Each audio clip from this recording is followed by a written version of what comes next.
Our movie begins with a couple, Jess and Gerald, packing their suitcases to go on a vacation to their lake house for the weekend. Although everything seems to be going well, Jess notices a dog standing in the middle of the road and Gerald stops the car just as soon as he's about to hit him. Nevertheless, Gerald isn't moved by this scene. He then continues driving to the country house, while Jess asks him if they could keep the dog. Unfortunately, he refuses. A while later, as soon as Jess and Gerald arrive, Jess instantly starts cooking some meat for the stray dog they encountered.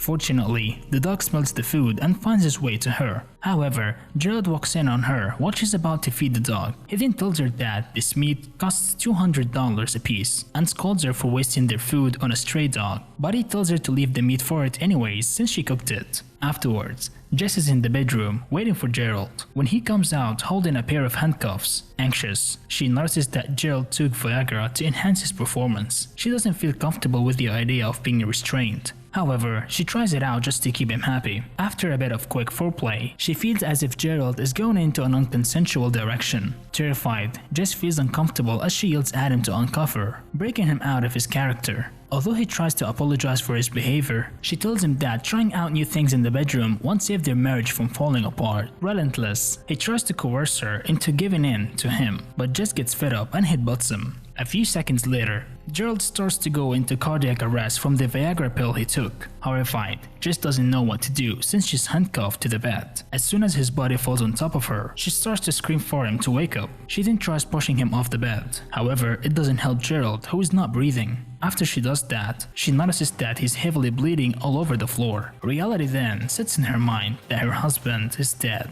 After a while, Jess is on the verge of losing her sanity when she hears someone going through the house gate. Although she expects to find one of her friends coming to her rescue, she finds the stray dog she fed earlier walking in the room. Helpless, she watches the dog looking over her husband's body until he tries to lick Gerald's blood off the floor. She then tries to yell at him to back off away from the corpse, but it doesn't scare him off. Unfortunately, he takes a bite out of Gerald's arm, which Jess has to watch while not being able to do anything about it. As she's screaming, she's stunned by her husband getting up off the floor to scold the dog from biting a chunk of his arm.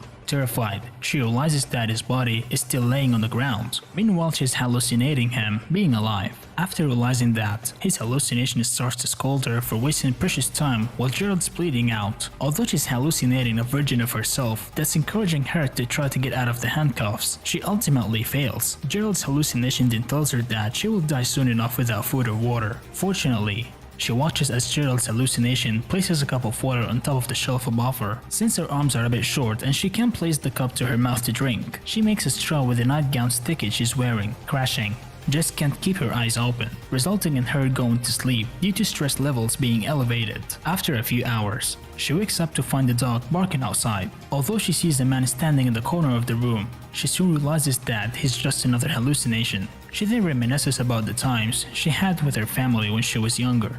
She had a relatively peaceful upbringing until one day her dad molested her when she was younger during a family trip to see the solar eclipse. This memory causes Jess to spiral even more. Trying to terrify her, Gerald's hallucination tells Jess that the mysterious man she saw is the Moonlight Man, whose job is to kill her and collect any jewelry she has, which leads to her yelling at the hallucination to leave her alone. A while after, she remembers how her dad manipulated her into not telling her mom. Sadly, she was more terrified of her mom's reaction to her, knowing what her dad has done to her, that she gave in to his request. Suddenly, Jess wakes up to the dog trying to attack her in her sleep. Fortunately, she finds her strength to kick him away from her. As if on a cue, Gerald's hallucination shows up to tell her that death will come for her sooner or later. Dressed as the Moonlight Man, he then tells her that no one will know she died, but she tries to shut him out by delving in her old memories again to look for a way out. Later that night, Jess dreams about the day of the solar eclipse. She then faces her inner child that tells her that she abandoned her. However, all she tells her that she needs to do is to go back to that day so she can figure a way out of her handcuffs. She then remembers the time she broke a glass with her bare hands at the dinner table, and how the flowing blood could help her get out of the handcuffs. Although Gerald's hallucination is discouraging her from her behavior, her own hallucination is telling her to act it out quickly since she's dehydrated. As a last resort, Jess grabs the cup of water that's on the shelf and breaks it with her right hand. In pain, she screams out as she's cutting her hand so she can lubricate it.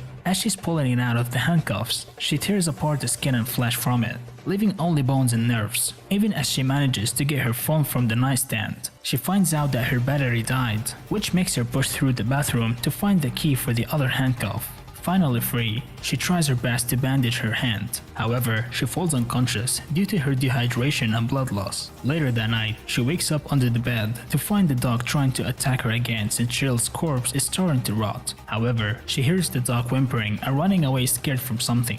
Although when she turns, she finds the Moonlight Man standing in the hallway. Courageous, she walks to him to give her ring, and surprisingly, he lets her leave. With her having Gerald's car keys, she takes off in the car. Only somehow, she passes out again. But when she wakes up, she finds herself during the day of the solar eclipse again, with the Moonlight Man sitting in the backseat. Caught by surprise, she wakes up as she's crashing into a tree. Suffering heavy injuries, she notices a couple of police officers patrolling an area near her. With the last of her strength, she honks her car so they will pay attention to her car crash. As soon as they come running towards her, she passes out just as she gets out of the car due to heavy bleeding. A few months later, Jess is recovering from her injuries and the death of her husband. Although her hand's recovering slowly, she's doing much better than before. However, whenever she goes to sleep, she still dreams of the Moonlight Man and the day of the solar eclipse. Fortunately, Jess tries to help other people by starting a foundation for child molestation. Until one day, she reads in the paper that the Moonlight Man turned out to be a real person named Ramon, and the police caught him for serial killing and other counts. Feeling safe, Jess decides that she will be present for his court hearing to face him and stop the nightmares from terrorizing her every night. A few days later, Jess shows up to confront Ramon. Turns out he had some physical deformities that made him look like a monster, but he wasn't a hallucination all this time like she thought. Prideful, she walks in just to take a look at him, handcuffed about to be tried before a judge, then leaves as quickly as she came. Jess then takes a deep breath and walks home, and the movie ends.